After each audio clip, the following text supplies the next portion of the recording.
Hello, this is Musictechhelpguy, and welcome to episode 57 of my Logic Pro 10 video tutorial series. In this episode, we're going to take a look at the EVOC20, which is it's both a polysynth and a vocoder. It comes with pretty much all versions of Logic.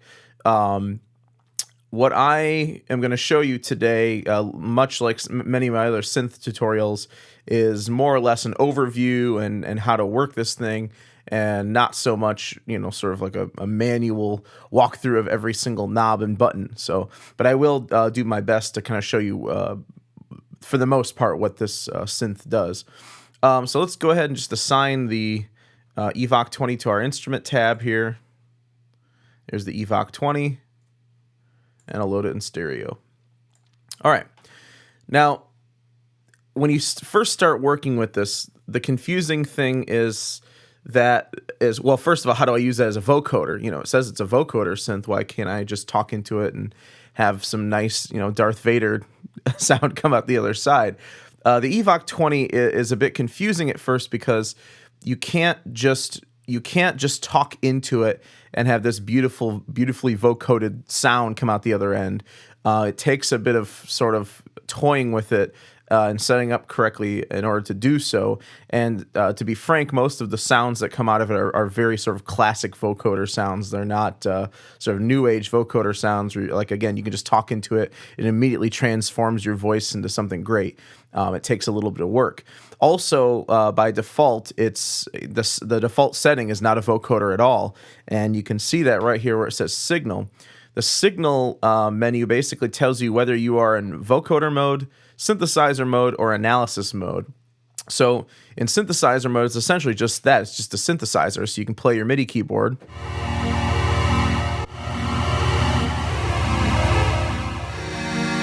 You get sort of just a boring sort of stock sound.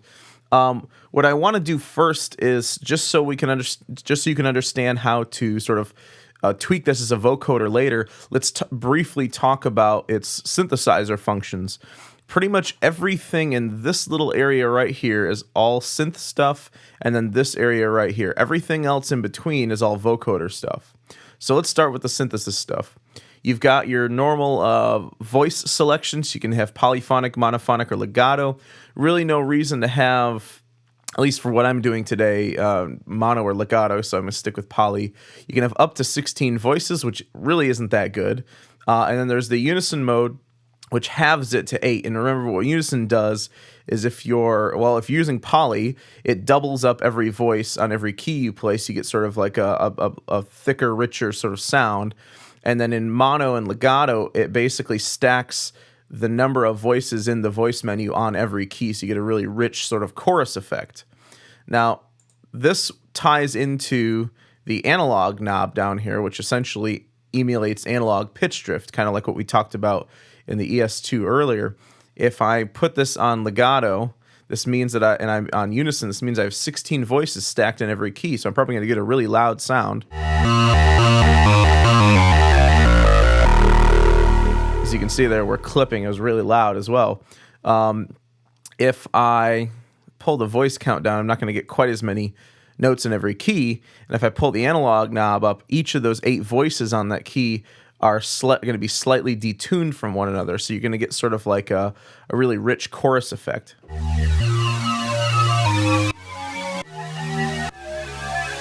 And right now the noise generator is on. I'm just going to pull that down so we don't hear that anymore.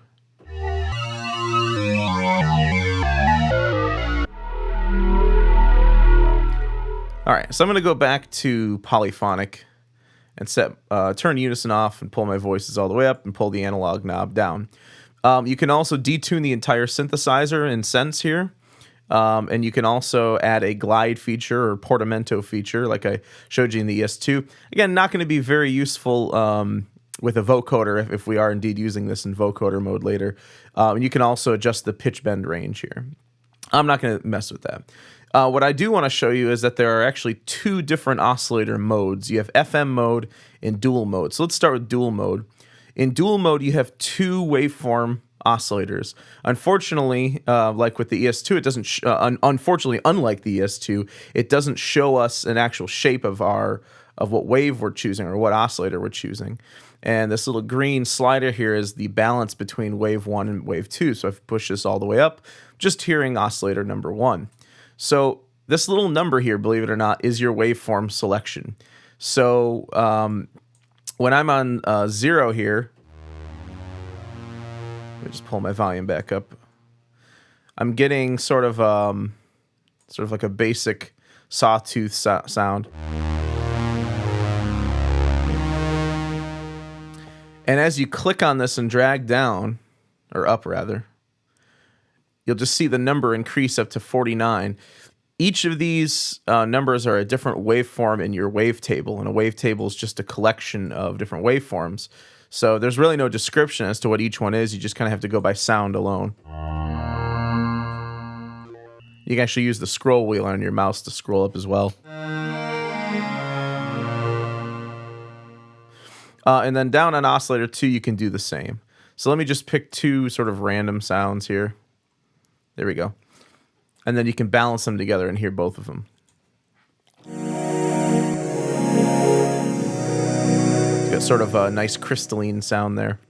Up on oscillator number 1, you'll see these sort of feet lengths, 16 feet, 8 feet, 4 feet. These are sort of like a throwback to pipe lengths in organs. And they basically determine what octave you're in. So if you're on 8 feet, you're going to be an octave higher than 16 feet. And 4 feet is going to be an octave higher than 8 feet. And then 16 is going to be an octave lower than 8 feet. So it just determines what octave you're in. I'm going to keep it on, let's go ahead and actually put it on 8 feet. Down on oscillator 2, you can detune the synth not in octaves, but rather in semitones, and the detune option is actually in cents. So semitones up by 8, down by 24. I don't know if this is a glitch, but you can only drag up to 8 semitones up, but you can actually double click and you can type in up to 24 semitones up. So that would be, 24 semitones would be 2 octaves.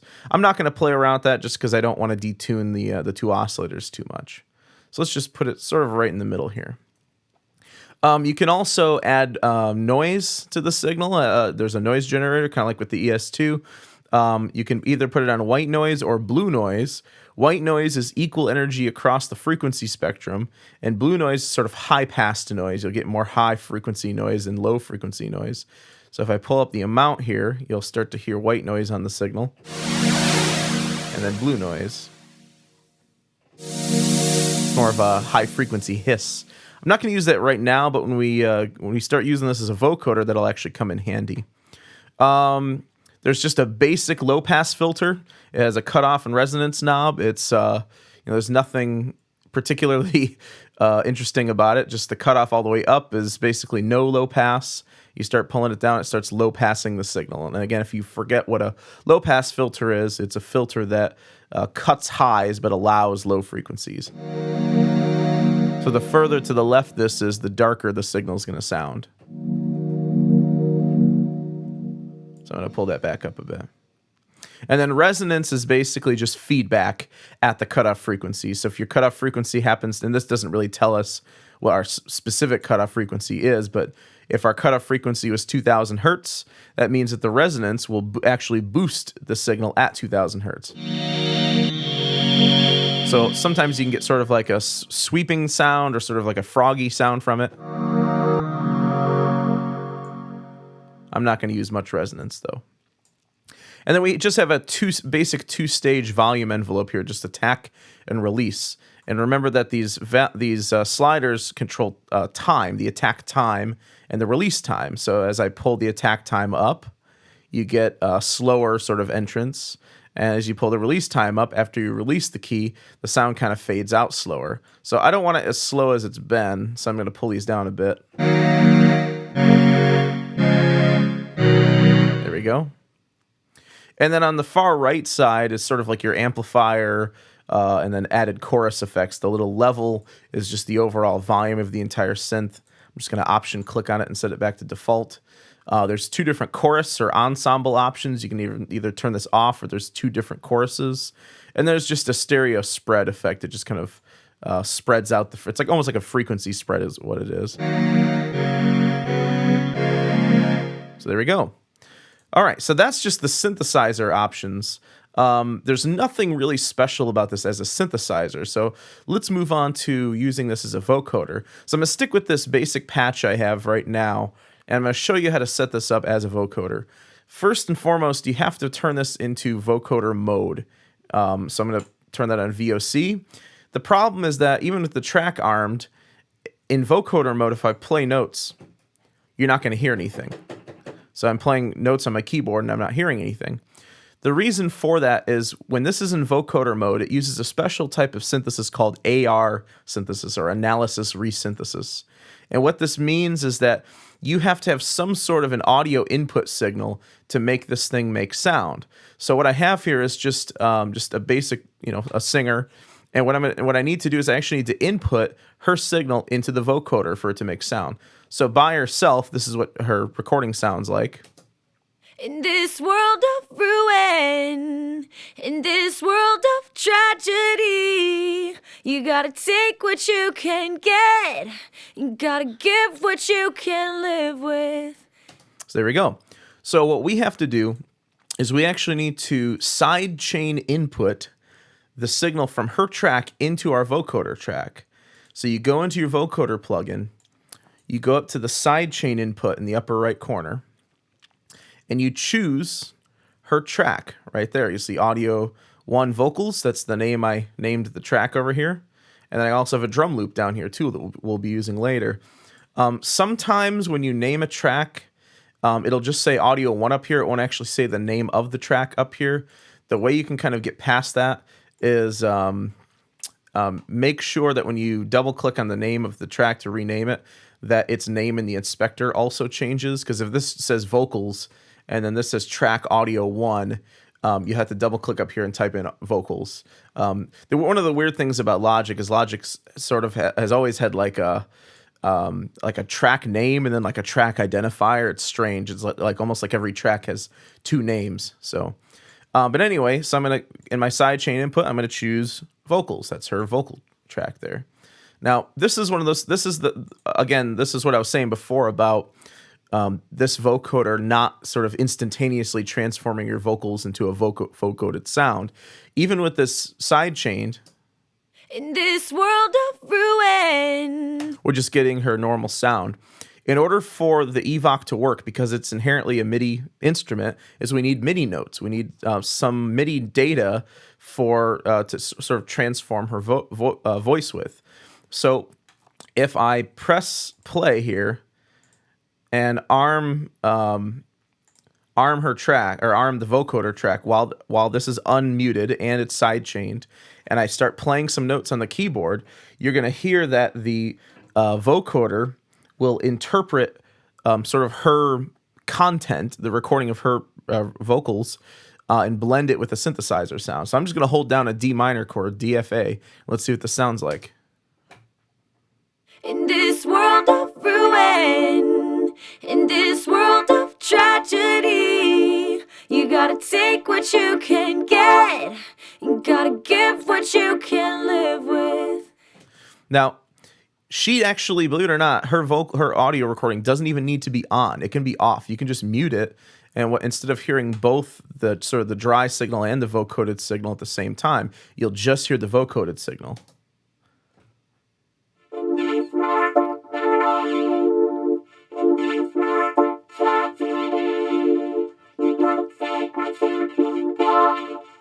Now, it's not really that interesting sounding or even believable. You can hardly kind of understand what she's saying. So there's some things I'll talk about in a moment that will help us out with that. But in the meantime, what I'm going to do is with step input, I'm just going to lay in a chord progression across this vocal part so I don't have to keep holding the keys down on the keyboard. So I'm just going to right click and choose create empty MIDI region. Just sort of trim this across. And double click to open up my piano roll editor. And then starting at measure 3, I'm going to just kind of use my step input option here and open up my step input keyboard. So Window, show step input keyboard, or Option Command K. And again, if you missed the step input video, you can turn on step input right here. It's this red button that says MIDI in. So I'll choose whole notes. I'm just going to punch in some chords. So I'm going to play D minor twice. I'm going to play a B flat chord twice. G minor twice. And then D minor twice again, but in a different inversion. There we go. Let me also just sort of set all these velocities to the same value. If in case you missed this video, you can go to Functions, MIDI Transform, and you can say Fixed Velocity. You can also use the Velocity tool and just hold Option to sort of set all of the velocities to the same value, but just out of habit, I do it this way. All right, so there we go. Let's see what this sounds like now.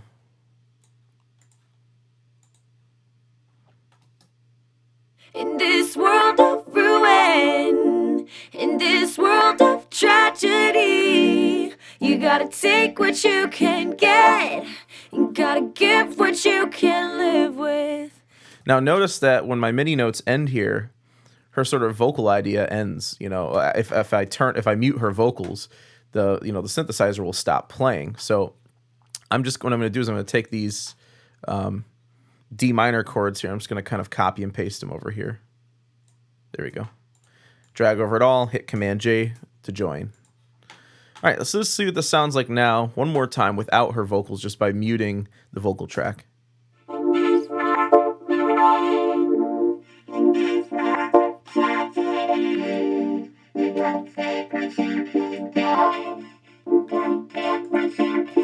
All right. Now we can kind of tweak our different modes here, our different synth options. One thing I didn't show you was the FM mode. So let's use the FM mode instead. Try to get a different sound. In FM mode, your two waveforms essentially become a carrier wave on wave 1 and a modulating wave on wave 2, much like we learned about FM synthesis in the EFM1 in an earlier video. So basically the signal of wave 2 is modulating the signal of wave 1, so you can get kind of a more complex sound this way. The ratios here, they say C and F, it stands for ratio coarse tuning, ratio fine tuning. Ratio coarse tuning basically bumps wave 2 up or down in harmonics on the harmonic series. The fine tuning is just in cents. So as I pull this up or down, you'll get sort of a different harmonic on your modulating wave. And again, if you don't understand FM synthesis, just go back and watch my video on the EFM1 and understanding FM synthesis. So let me just play around with this and see if I can get a sound that I like. Definitely not that sound. Let's try something else here. Not that one either. Okay, well, this is something that you're going to find pretty often with this. It takes a lot of tweaking to sort of get the sound that you want. So what I'm going to do instead is I'm just going to start with a preset. And there's actually some different vocoder presets up here, some for synths, some for vocoders. So it's just important to remember that all of the vocoder presets start with the signal on vocoder mode. So I've seen a lot of people ask me, why do I choose a preset here and it doesn't play? Well, that's why.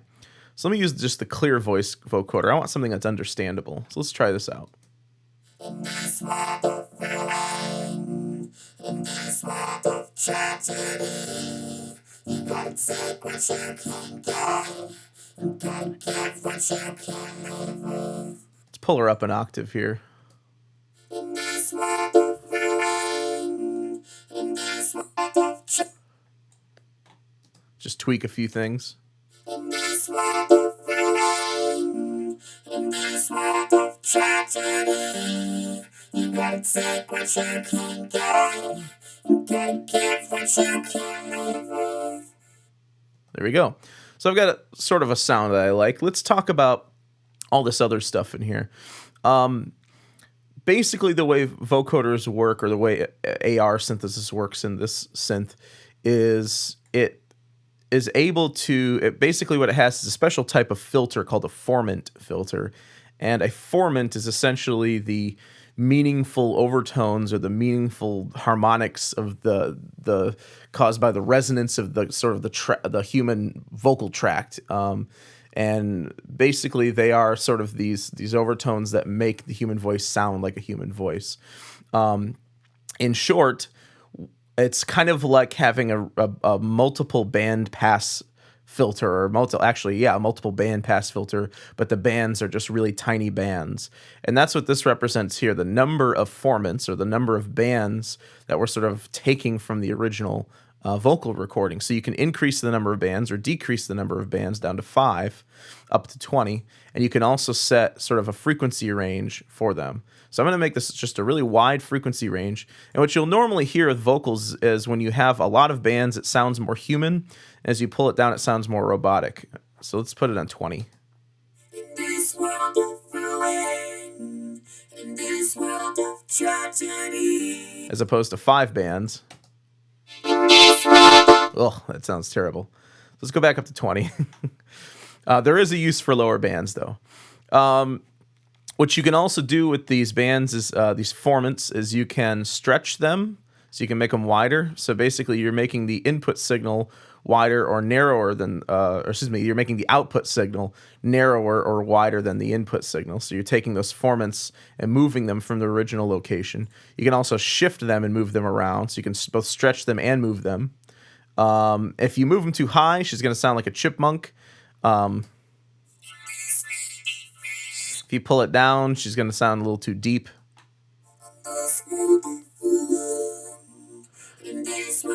So I just go with what sounds good.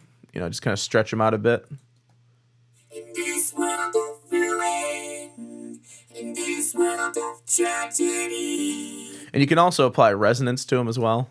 In this world of ruin, in this world of tragedy. Usually the resonance really only ends up sounding just sort of like a high frequency emphasis. I'm going to pull that down. There's also 2 LFOs. The pitch LFO is just purely a vibrato LFO. I'm just going to pull the amount all the way down. That's actually already on DC direct current, so basically means no movement. So it's also off. I'm not going to use a vibrato for a vocoder, so I never really use it. The shift LFO lets you take this shift knob and sort of modulate it back and forth with an LFO. So that I might want to try to use. Let's pull the amount up and pull the rate up a bit and see what it sounds like. In this world of ruin, in this world of tragedy. Basically, just imagine this shift now moving back and forth at the rate of this LFO. I'm not going to use that either because I kind of like the stability of it just being in one place. So I'm going to put that on DC as well and pull the intensity down. There's also the Sidechain Analysis in envelope. It has an attack and release. Basically, this controls the envelope of her input signal. It's a bit difficult to describe, but it's easy to hear. When I put both of these on really short, you'll hear that her syllables are quite short and sort of clear to understand. When you kind of pull them out, they tend to sound more kind of blended or blurry. So let me just show you what it sounds like. Put it on short. In this world of ruin, in this world of tragedy, you gotta take what you can get. If I pull the attack up longer, sort of the front end of her words are going to sound more blurred. In this world of ruin, in this world of tragedy. And if I pull the release up too much, the tail end of her words are going to sort of sound blurred. In this world of ruin, in this world of tragedy. So it basically imposes the same sort of modulation you'd see like from a volume envelope, but it imposes it on the actual inputs, the sidechain signal, not necessarily the synthesizer signal. The freeze button, I really haven't been able to find a good use for it. The freeze button basically just freezes sort of the spectral content wherever you press it. Like if I just press play here. In this tragedy. So it just freezes the analysis at any point in the playback wherever you press it. Haven't really found a good use for it, but if you do, wonderful. And then lastly, there's the UV detection. UV stands for unvoiced voiced detection. So unvoiced sounds are consonant sounds, your P's, K's, T's, S's. V is voiced. Voiced sounds are your vowel sounds. So what this detector has the ability to do is it can detect the difference between vowel sounds and consonant sounds. And one of the problems is if I turn the mode off here, it doesn't see any difference between consonants and vowels and basically treats them the same way.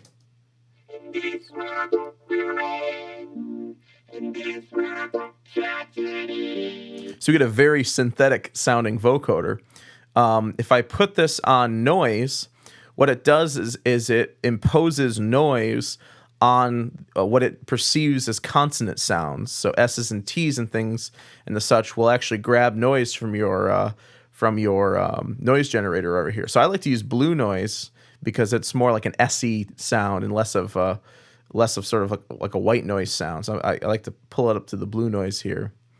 And let me pull the sensitivity up, the level up a bit. The level is just how much of the noise you're going to hear sort of imposed on your consonant sounds. And the sensitivity is how sensitive it is to those consonants. So you may have to sort of tweak this to find the right setting. But basically, every single time she says a consonant now, you're going to hear a little puff of blue noise, if you will.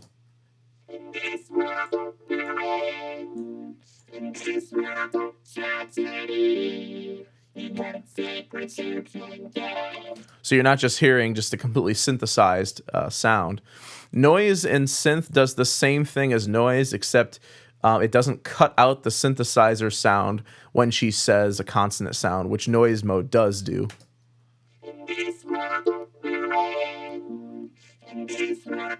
Honestly, I don't really use these two for vocals because they just sound bad. They just don't sound good. Blend, though, what Blend does is it actually blends the actual signal from the audio file into the synthesizer. So this is usually going to give you the best sound overall for vocals. In this world of ruin, in this world of tragedy, you gotta take what you can get. You gotta give what you can live with. The only thing that's tricky about the blend mode is you can start to hear sort of like the tonal or harmonic character of her voice.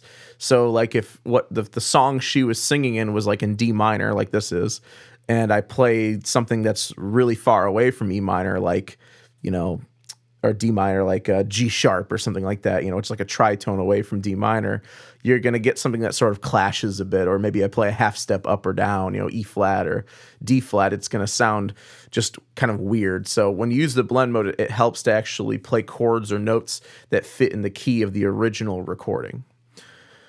All right, so that's just sort of like an overview. There's lots of different presets you can go through. I'm not going to mess around with those too much. And you can obviously see some of the limitations of this vocoder. It gives us sort of classic vocoder sounds, not really nice, lush vocoder sounds. There are better plugins for that. One of my favorite things to do, though, with this synth is rather than using vocals, I like to use drums. You can actually vocode drums. This is, in my opinion, one of the more useful features of this synth. What I've got here is just a drum loop. It sounds like this.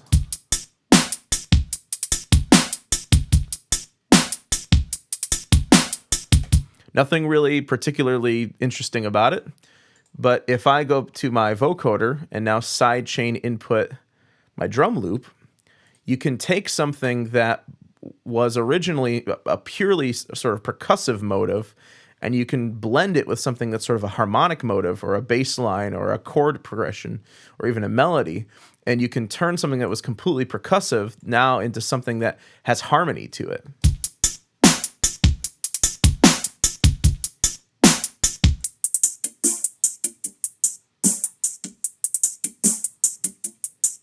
So you can kind of hear the chord progression in the background when I mute the drum loop. Let me try a different preset here. Let's try, I think there's one that says, for percussive input. One of the things you'll actually find is that the drum sounds I think, sound better with less bands than more bands, and they sound kind of cool in the lower range because you get sort of like some bass out of it as well. Let me give that a shot right there.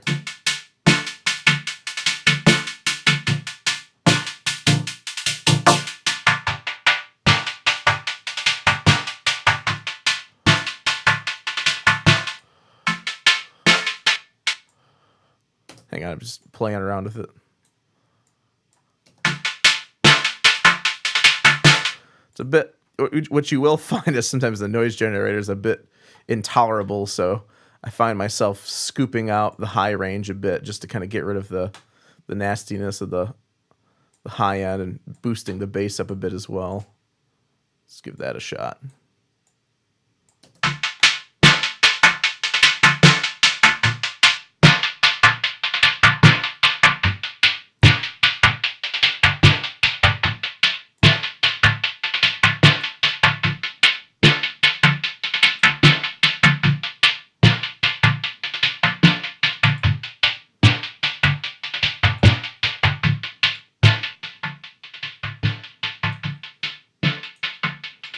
And just to get some more bass, I'm just going to drop all these notes down an octave. Remember, you can press Shift Option down, and it'll bump all your MIDI notes down an octave. There we go. We throw a limiter on this track as well.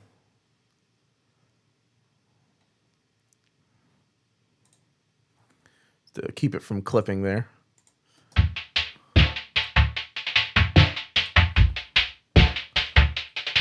Now, even if you don't use this by itself, just like with the vocals, you can sort of blend the original drum loop with the vocoded sound.